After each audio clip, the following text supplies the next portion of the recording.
İlan orada, çox getmə. Hava istidir.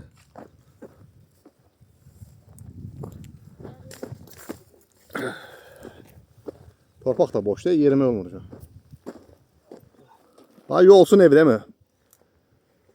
Yolsun evi babamın divarlar sürü qalmıyor. 2 il yarım o da uçub. Ha, onun arkasında böyle tikirlər yox idi. Kimi tikirisi? Biz gələndə belə şeylər yoxdu. Orada mı? Bak görsən həmin stolbalar da oradadır. Görsən darvazadan girəndə düz gələndə o turbanı çıxartmışlar axı. Bak stolbalar qalmışdı orada.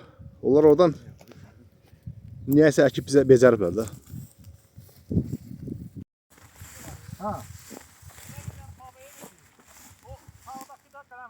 Bəli, bəli, doğrudur. Düzdür.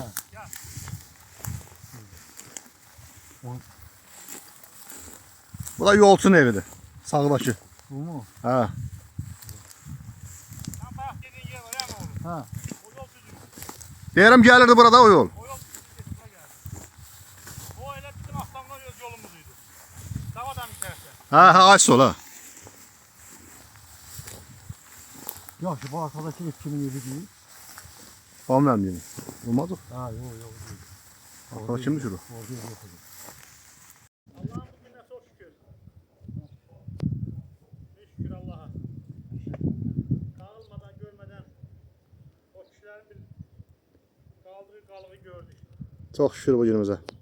Qismət oldu, gəldik, gördük. Ha, biz gələndə orada evin içine kəyli uçtu getdi. Ama onda bu ev paşa ile kocan dedi. Gəlib yaxından. Yəqin ki. Bax, bunlardan gətirmişdim keçən dəfə. Dekabrın 29-u 2023-də.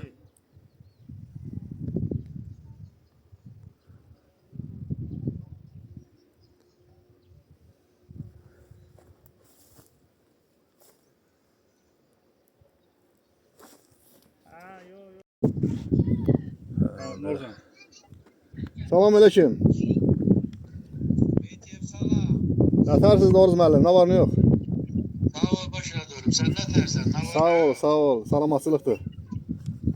Gətirmişəm bir gəlsinlər də buranı. Nə qədər də Bakını görmək olar. Ha, düz elirsiniz. Allah size can sağlığı versin. Turla gelmek səhviləmir. Turla gələndə yolla sən ancaq Sərbəstlik olmur ya, kimi səni sərbəstlik. gəzdirir eləyir. Ha,